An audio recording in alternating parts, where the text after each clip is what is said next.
Radio मानव रचना 107.8 पर मैं हूं सरिता आपके साथ और शुरू हो चुका है कार्यक्रम आत्मदर्शन। श्रोताओं, जैसा कि आप सब जानते हैं, इस कार्यक्रम में हम बात करते हैं कुछ ऐसी कथाओं के बारे में, प्रसंगों के बारे में जिनसे हमें आध्यात्मिक ज्ञान मिलता है। और इस कार्यक्रम में हमेशा की तरह अपना ज्ञान हमारे साथ बांटने के लिए स्टूडियो में मौजूद हैं रागलेखा दासी जी, चरणाश्री योगाचार्य श्रीमद भक्ति वेदांत नारायण गोस्वामी जी की शिष्या।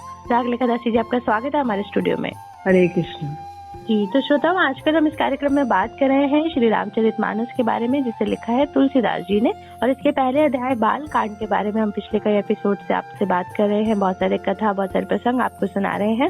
और पिछले एपिसोड में हमने रागलेखा दासी जी से जाना कि किस तरह से सीता जी के स्वयंवर की तैयारी हो रही है और सीता जो है वो माँ पार्वती की आराधना कर रही हैं। और बहुत ही सुंदर वर्णन उनके सौंदर्य का भी इसमें किया गया है। तो चलिए आगे बढ़ते हैं इस कड़ी में और आगे जानते हैं इसके बारे में। जी। तो सीता जी गिरिजा जी की पूजा कर रही हैं, पार्वती जी की, और उनसे वरदान मांग रही हैं कि ये जो सांवला सा ये है, ये मेरा पति हो जाए, तो आप मुझे ऐसा वरदान दीजिए। तो गौरी जी कह रही हैं कि जिसमें तुम्हारा मन अनुरक्त हो गया है, वही स्वभाव से ही सुंदर सांवले वर रामचंद्र जी तुमको मिलेगा। वे दया का खजाना और सुजान है, सर्वज्ञ है, तुम्हारे शील और स्नेह को जानता है। इसी प्रकार गौरी जी का आशीर्वाद सुनकर जानकी समेत सभी सखियां हृदय में हर्षित हुई। तुलसीदास जी कहते हैं, भवानी जी को बार बार पूछकर सीता जी प्रसन्न मन से राजमहल को लौट आई। गौरी जी को अनुकूल जानकर सीता जी के हृदय में जो हर्ष हुआ वह कहा नहीं जा सकता। सुंदर मंगलों के मूल उनके बाएं अंग फड़कने लगे। तो बाएं अंग अगर स्त्रियों के फड़के जाए माने मंगल होगा, और पुरुष के दाहिने अंग। हृदय में सीता जी के सौंदर्य की सराहना करते हुए दोनों भाई गुरु जी के पास आए। रामचंद्र जी ने विश्वामित्र जी से सब कुछ कह दिया, क्योंकि उनका सरल स्वभाव है। फल तो उन्हें छूता ही भी नहीं है। फूल पाकर मुनि ने पूजा की। दोनों भाई को आशीर्वाद दिया कि तुम्हारे मनोरथ सफल हों। ये सुनकर राम लक्ष्मण सुखी हुए। श्रेष्ठ विज्ञानी मुनि विश्वामित्र जी भोजन करके कुछ प्राचीन कथाएं कहने लगे और दिन बीत गया। और गुरु की आज्ञा पाकर दोनों भाई संध्या करने चले। पूर्व दिशा में सुंदर चंद्रमा उदित हुआ। रामचंद्र जी ने उसे सीता जी के मुख के समान देखकर सुख पाया। फिर मन में विचार किया कि ये चंद्रमा सीता जी के मुख के समान नहीं है। खारे समुद्र में तो इसका जन्म हुआ है। इसी समुद्र से उत्पन्न होने के कारण विष इसके भाई दिन में ये मलिन रहता है और कलंकी काले दाग से युक्त है। बेचारा गरीब चंद्रमा सीता जी के मुख की बराबरी कैसे पा सकता है। फिर ये घटता बढ़ता है और विरहिणी स्त्रियों को दुख देने वाला है। राहु अपनी संधि में पाकर इसे ग्रास लेता है तथा चंद्र ग्रहण लग जाता है। और चकवे को शोक देने वाला और ये कमल का बैरी है, क्योंकि कमल जब जो चंद्रमा उदित होता है तो कमल बंद हो जाता है। तो हे चंद्रमा, तुममें बहुत से अवगुण हैं जो सीता जी में नहीं है। अतः जानकी जी के मुख की तुझे उपमा देने में बड़ा अनुचित कर्म करने का दोष लगेगा। इस प्रकार चंद्रमा के बहाने सीता जी के मुख की छवि का वर्णन करके बड़ी रात हो गई जान वे गुरु जी के पास चले। मुनि के चरण कमलों को प्रणाम करके आज्ञा पाकर उन्होंने विश्राम किया। रात बीतने पर रघुनाथ जी जागे और भाई को देखकर ऐसा कहने लगे, हे तात, देखो कमल चक्रवाक समस्त संसार को सुख देने वाले अरुणोदय हुआ है। लक्ष्मण जी दोनों हाथ जोड़कर प्रभु के प्रभाव को सूचित करने वाली कोमल वाणी में बोले। अरुणोदय होने से कुमुदनी सकुचा गई और तारागणों का प्रकाश फीका पड़ गया। इस प्रकार आपका आना सुनकर सब राजा बलहीन हो गए हैं। सब राजा रूपी तारे उजाला करते हैं, पर धनुष रूपी महान अंधकार को हटा नहीं सकते। रात्रि का अंत होते ही जैसे ही कमल, चकवे, भौरे और नाना प्रकार के पक्षी हर्षित हो रहे हैं, वैसे ही हे प्रभु आपके सब भक्त धनुष टूटने पर सुखी होंगे।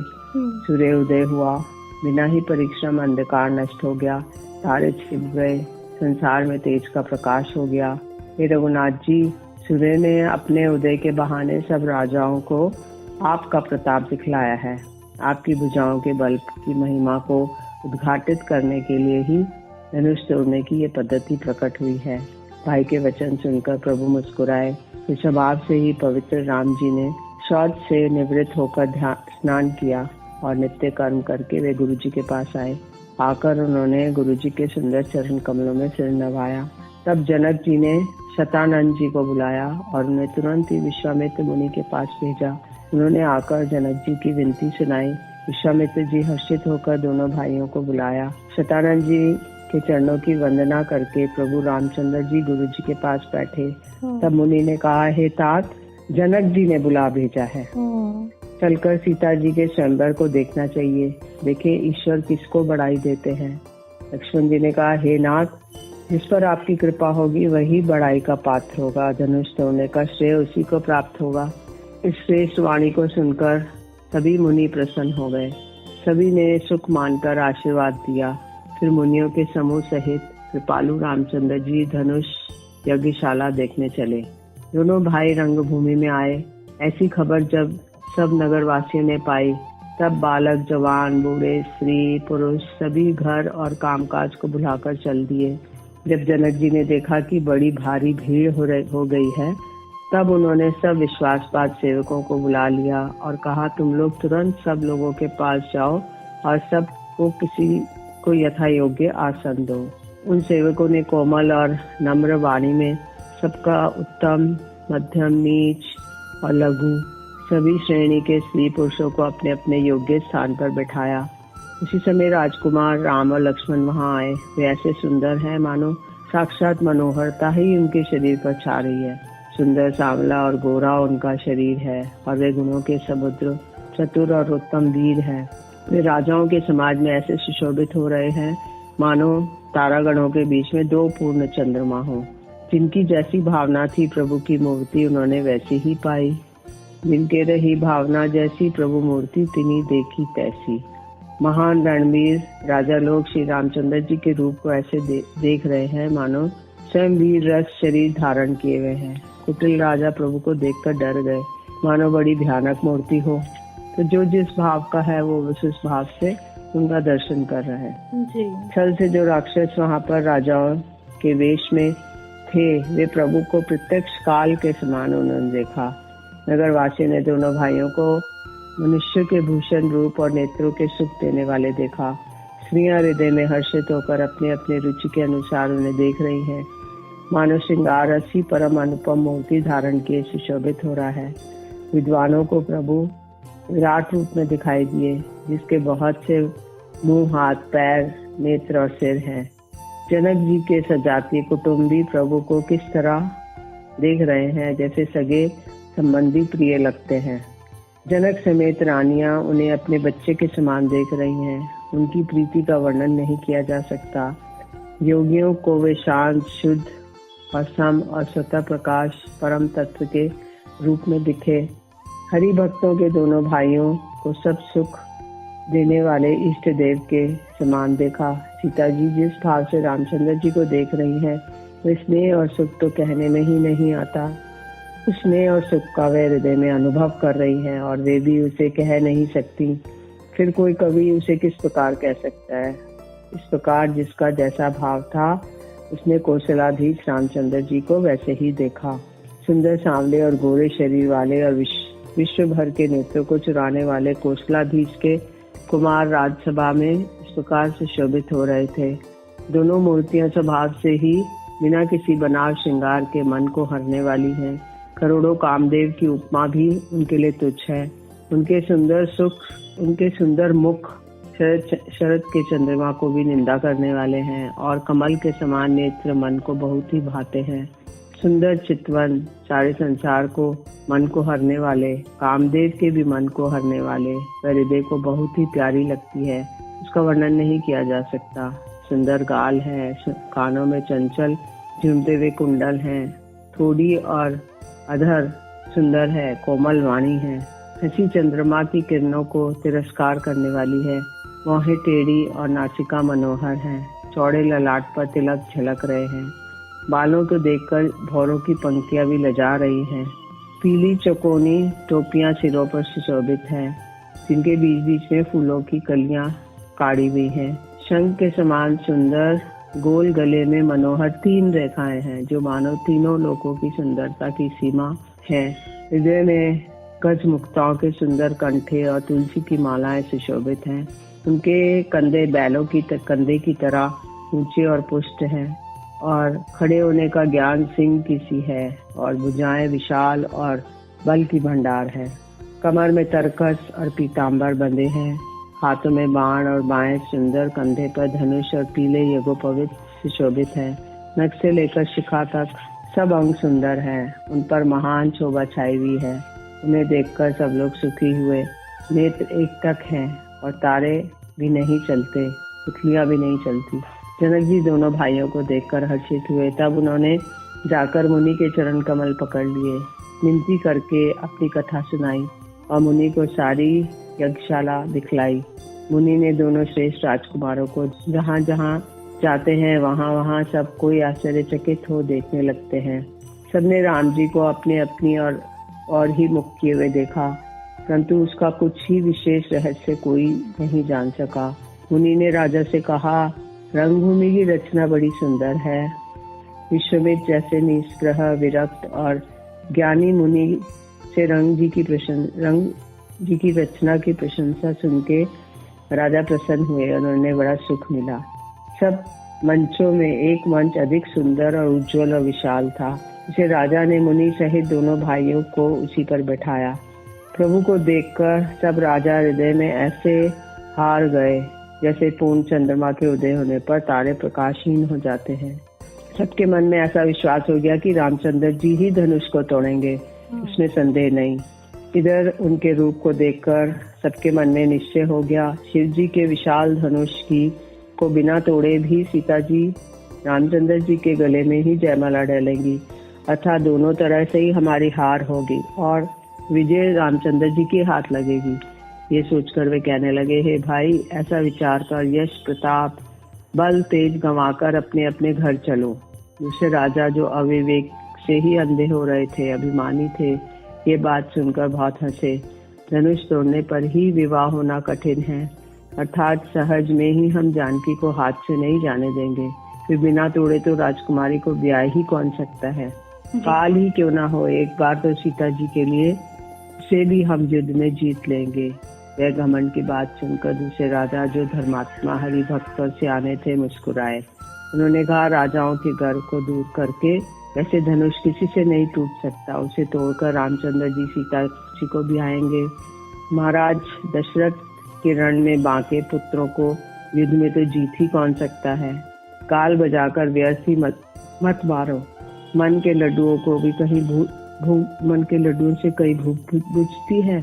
हमारा परम पवित्र सीख को सुनकर सीता जी को अपने जी में साक्षात जगत जननी समझो और रघुनाथ जी को जगत का पिता विचार कर नेत्र भरकर उनकी छवि देख लो। सुंदर सुख देने वाले और समस्त गुणों के राशि दोनों भाई शिव जी के हृदय में बसने वाले हैं। स्वयं शिव जी भी जिन्हें सदा हृदय में छिपाए रखते हैं, वे तुम्हारे नेत्रों के सामने आ गए हैं। जी, बहुत ही सुंदर वर्णन चल रहा है श्रोताओं, और सीता जी के स्वयंवर की बात जो है कर रहे हैं, और बहुत ही सुंदर वर्णन तुलसीदास जी ने किया है उनके सौंदर्य का, राम जी के सौंदर्य का भी और सीता जी के सौंदर्य का भी। और बहुत बड़े बड़े राजा महाराजा वहाँ आए हुए हैं स्वयंवर के लिए, लेकिन सभी जानते हैं कि जो संजोग है वो बन चुका है राम जी और सीता जी के मिलन का, और शिव धनुष तोड़ने की जो प्रथा है वो होने वाली है। लेकिन अभी फिलहाल एक प्यारा सा भजन सुन लेते हैं, फिर लौट कर आते हैं, इस कथा को आगे जानेंगे रागले दासी जी से। अभी सुनते हैं एक प्यारा सा भजन, फील गुड फील लाइव।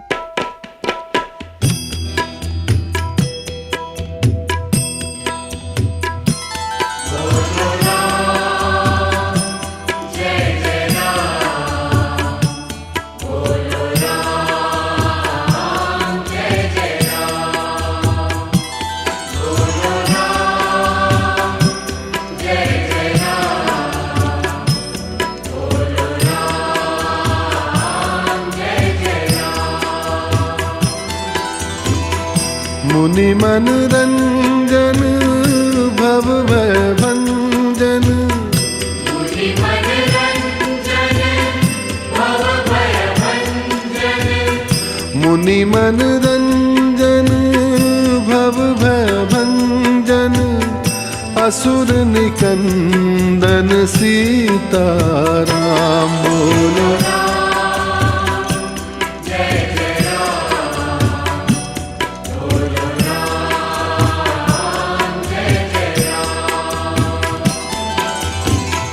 पतित उदाहरण जग जन तारन पतित उदाहरण जग जन तारन पतित उदाहरण जग जन तारन नित्य निरंजन सीताराम बोलो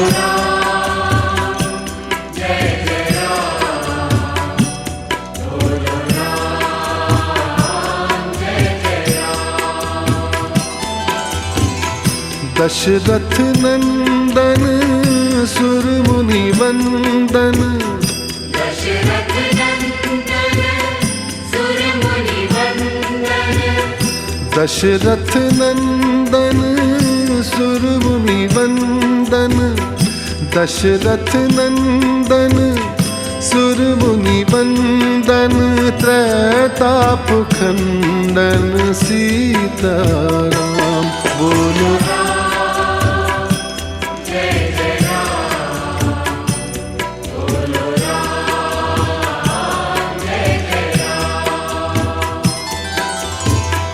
जग सुख कारण जग जन पालन जग सुख कारण जग जन पालन जग सुख कारण जग जन पालन संतन जीवन सीताराम बोलो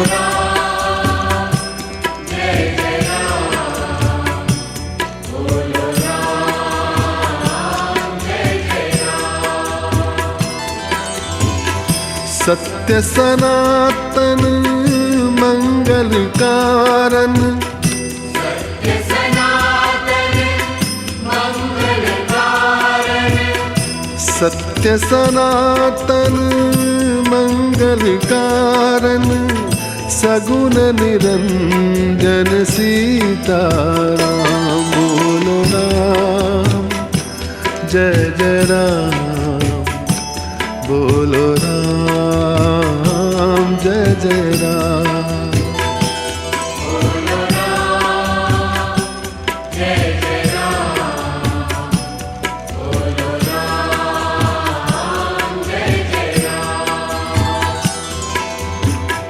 राम ही पावन अति मन भावन राम ही पावन अति मन भावन राम ही पावन अति मन भावन नर नारायण सीताराम बोलो राम जय जय राम बोलो राम जय जय राम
स्वागत है श्रोताओं, आप सभी का एक बार फिर रेडियो मनोरचना 107.8 पर। मैं हूं सरिता आपके साथ और आप कार्यक्रम सुन रहे हैं आत्मदर्शन, जिसमें आजकल हम बात कर रहे हैं श्री रामचरितमानस के बारे में, जिसे लिखा है तुलसीदास जी ने। और इसका पहला अध्याय बाल कांड के अंतर्गत हमने बहुत कुछ जान लिया है रागले खदासी जी से। और अभी जो प्रसंग जान रहे हैं वो सीता जी के स्वयंवर का जान रहे हैं। और सीता जी तो माँ पार्वती से राम जी को मांग ही चुकी हैं वर के रूप में। और जो ये स्वयंवर की प्रथा है, शिव धनुष को तोड़ने की प्रथा है, ये अब होने वाली है और बहुत बड़े बड़े राजा वहाँ पर उपस्थित है। और चलिए आगे जानते हैं इस कड़ी में जी। समीप आए हुए भगवत दर्शन रूप अमृत के समुद्र को छोड़कर आपस में राजा लोग बात कर रहे हैं। तुम जगत जननी जानकी जी को पत्नी के रूप में पाने की दुराशा को, मृग जल को देखकर दौड़कर कहीं क्यों मरना चाहते हो? भाई, जिसको जो अच्छा लगे वही जाकर करो। हमसे तो श्री रामचंद्र जी के दर्शन करके आप जन्म लेने का फल पा लिया, जीवन और जन्म की सफलता कर लिया। ऐसा कहकर अच्छे राजा प्रेम मग्न होकर राम जी का अनुपम रूप देखने लगे। मनुष्य की तो बात ही क्या, देवता लोग भी आकाश से विमानों में चढ़े हुए दर्शन कर रहे हैं और सुंदर गान करते हुए फूल बरसा रहे हैं। तब सुअवसर जानकर जनक जी ने सीता जी को बुला भेजा। सब चतुर और सुंदर सखियां आदर पूर्वक उन्हें ले आईं। रूप और गुणों की खान जगत जननी जानकी जी की शोभा का वर्णन नहीं हो सकता। उनके लिए मुझे काव्य को सभी उपमाएं तुच्छ लगती हैं, क्योंकि वे लौकिक स्त्रियों के अंगों के से अनुराग रखने वाली हैं, अर्थात वे जगत की स्त्रियों के अंगों को दी जाती है। काव्य की उपमाएं तुलसीदास जी कह रहे हैं सब त्रिगुणात्मक माइक जगत से ली गई है। उन्हें भगवान की स्वरूप शक्ति श्री जानकी जी के अप्राकृत चिन्मय अंगों के लिए प्रयुक्त करना अपमान करना है और अपने को उपहासास्पद बनाना है। सीता जी के वर्णन में इन्हीं उपमाओं को देकर कौन कुकवि कहलाए और अपयश का भागी बने। मतलब संसार की किसी भी चीज से सीता जी के सौंदर्य की वर्णन नहीं हो सकता, क्योंकि वो कुकवि कहलाएगा और अपयश का भागी बनेगा। सीता जी के लिए उन उपमाओं का प्रयोग करना सुकवि के पद से च्युत होना है और अपकीर्ति मोल लेना है। कोई भी कवि सुकवि ऐसे नादानी और अनुचित कार्य नहीं करेगा। यदि किसी स्त्री के साथ सीता जी की तुलना की जाए तो जगत में ऐसी सुंदर युवती है ही कहाँ जिसकी उपमा उनसे दी जाए। पृथ्वी की स्त्रियों की तो बात ही क्या, देवताओं की स्त्रियों को भी यदि देखा जाए तो हमारी अपेक्षा कहीं अधिक दिव्य और सुंदर है। उनमें सरस्वती तो बहुत ही बोलने वाली है। पार्वती जी अर्धांगिनी है, अर्थात अर्ध नारी नटेश्वर के रूप में उनका आधा अंग स्त्री का है, आधा अंग पुरुष शिव जी का है। कामदेव की स्त्री रति पति को बिना शरीर के जानकर बहुत दुखी रहती हैं। इनके विष और मद्दे जैसे समुद्र से उत्पन्न होने के नाते प्रिय भाई हैं। उन लक्ष्मी के समान तो जानकी जी को कहा ही कैसे जाए। जिन लक्ष्मी जी की बात ऊपर की गई है वे निकली थी खारे समुद्र से, जिसकी मतने के लिए भगवान ने अति कर्कश कीट वाले कच्छप का रूप धारण किया था। रस्सी बनाई गई थी महान विष्टर वासुकी नाग जी को और मथानी का कार्य किया अतिशय कठोर मंदराचल पर्वत ने। मतलब जब समुद्र मंथन हुआ तो वासुकी नाग को बीच में वो किया गया, रस्सी बनाई गई और मथानी जो था मंदराचल पर्वत थे और नीचे कुर्मा देव थे, उसके ऊपर मथानी चलाई गई और सारे देवता और दैत्यों ने मिलकर, एक तरफ दैत्य थे एक तरफ देवता थे, अतिशय शोभा की खान और अनुपम सुंदरी जिसे कहते हैं लक्ष्मी जी को देखा। उनको प्रकट करने के हेतु बने सब असुंदर और स्वाभाविक ही कठोर उपकरण, ऐसे उपकरणों से प्रकट हुई लक्ष्मी जी जानकी जी की समता को कैसे पा सकती हैं। हाँ, इसके विपरीत यदि छवि रूप अमृत का समुद्र हो, परम रूपमय कच्छप हो, शोभा रूपी रस्सी हो, श्रृंगार पर्वत हो, तो उसको स्वयं कामदेव अपने ही कर कमलों से मथे। तो इस प्रकार का संयोग होने से जब तब सुंदरता और सुख की मूल लक्ष्मी उत्पन्न हो तो भी कवि लोग से संकोच के साथ सीता जी के समान कहेंगे। जिस सुंदरता के समुद्र को कामदेव मथेगा वह सुंदरता तो प्राकृत लौकिक सुंदरता ही होगी, क्योंकि कामदेव प्राकृत है, क्योंकि कामदेव स्वयं ही त्रिगुणमयी प्रकृति का ही विकार है। अतः उसे सुंदरता, उस सुंदरता को मटकर प्रकट की हुई लक्ष्मी भी उपयुक्त लक्ष्मी की अपेक्षा कहीं अधिक सुंदर और दिव्य होने पर भी होगी प्राकृत ही। अतः उसके साथ जानकी जी की तुलना करना कवि के लिए बड़े संकोच की बात होगी। जिस सुंदरता में जानकी जी का दिव्य, अति दिव्य, परम दिव्य विग्रह बना है वह सुंदरता उपयुक्त सुंदरता से भिन्न अप्राकृत है। वस्तुतः लक्ष्मी जी का अप्रकट रूप भी यही है। वे कामदेव के मतने में नहीं आ सकती और वह जानकी जी का स्वरूप ही है, अतः उनसे भिन्न नहीं है और उनकी कोई उपमा नहीं दी जा सकती किसी और वस्तु से। इसके अतिरिक्त जानकी जी प्रकट हुई हैं स्वयं अपनी महिमा से। उन्हें प्रकट करने के लिए किसी भिन्न उपकरण की अपेक्षा नहीं है, अर्थात शक्ति शक्तिमान से अभिन्न अद्वैत तत्व है। यहाँ गौड़ दार्शनिक भक्त शिरोमणि कवि ने अभूत कमाल अलंकार के द्वारा बड़ी सुंदरता से व्यक्त किया है। सियानी सखियां सखी सीता जी को साथ लेकर मनोहर वाणी से गीत गाती हुई चली। सीता जी के नवल शरीर पर सुंदर साड़ी सुशोभित है। जगत जननी की महान छवि अतुलनीय है। सब आभूषण अपनी अपनी जगह पर शोभित हैं। जिन सखियों ने अंग अंग में भली भांति सजाकर पहनाया है, तब सीता जी ने रंगभूमि पर पैर रखा, तब उनका दिव्य रूप देखकर स्त्री पुरुष सभी मोहित हो गए। देवताओं ने हर्षित होकर नगाड़े बजाए और पुष्प बरसाकर अप्सराएं नाचने लगी। सीता जी के कर कमलों में जयमाला सुशोभित है। सब राजा चकित होकर अचानक उनकी ओर देखने लगे। सीता जी चकित चित्त से रामचंद्र जी की ओर देखने लगी। तब सब राजा लोग मोह के वश हो गए। सीता जी ने मुनि के पास दोनों भाइयों को देखा तो उनके नेत्र अपना खजाना पाकर ललचाकर वहीं से राम जी में जा लगे। परंतु गुरुजन की लज्जा से वह बहुत बड़े समाज को देखकर सीता जी सकुचा गई। वे रामचंद्र जी को हृदय में लाकर सखियों की ओर देखने लगी। रामचंद्र जी का रूप और सीता जी की छवि देखकर स्त्री पुरुषों ने पलक मारना छोड़ दिया। सब एक टक लगाकर उन्हीं को देखने लगे। सभी अपने मन में सोचते हैं पर कहते हुए सकुचाते हैं। मनी मन में विधाता से विनय कर रहे हैं, हे विधाता, जनक की मूर्ता को शीघ्र हर लीजिए और हमारी ही ऐसे सुंदर बुद्धि उन्हें दीजिए जिससे वो बिना विचारे ही राजा अपना प्रण छोड़कर सीता जी का विवाह राम जी से कर दें। संसार उन्हें भला क्या कहेगा, क्योंकि ये बात सब किसी को अच्छी नहीं लगती है। हट करने से अंत में हृदय जलेगा। सब लोग इसी लालसा से मग्न हो रहे हैं कि जानकी जी के योग्य वर तो ये सांवला ही है। तब राजा जनक ने बाटों बंदी जनों को बुलाया और विरुद्धावली वंश की कीर्ति गाते हुए वे चले गए। राजा ने कहा, जाकर मेरा प्राण सबसे कहो, भाट चले। सबके हृदय में कम आनंद न था। भाटों ने श्रेष्ठ वचन कहे, हे पृथ्वी के पालना करने वाले सब राजागण सुनिए, हम अपनी भुजा उठाकर जनक जी के विशाल प्रण कहते हैं। राजाओं की भुजाओं का बल चंद्रमा है, शिव जी की धनुष राहु है। वह भारी है, कठोर है और ये सबको विदित है। बड़े भारी योद्धा रावण और बाणासुर भी इसी धनुष को देखकर चुपके से चलते बने। इसको उठाना तो दूर, इसको छूने की हिम्मत न हुई। उसी शिव जी के कठोर धनुष की आज इस राजसभा में जो भी तोड़ेगा, तीनों लोगों की विजय के साथ ही उसको जानकी जी बिना किसी विचार के हठ पूर्वक वरण करेंगी।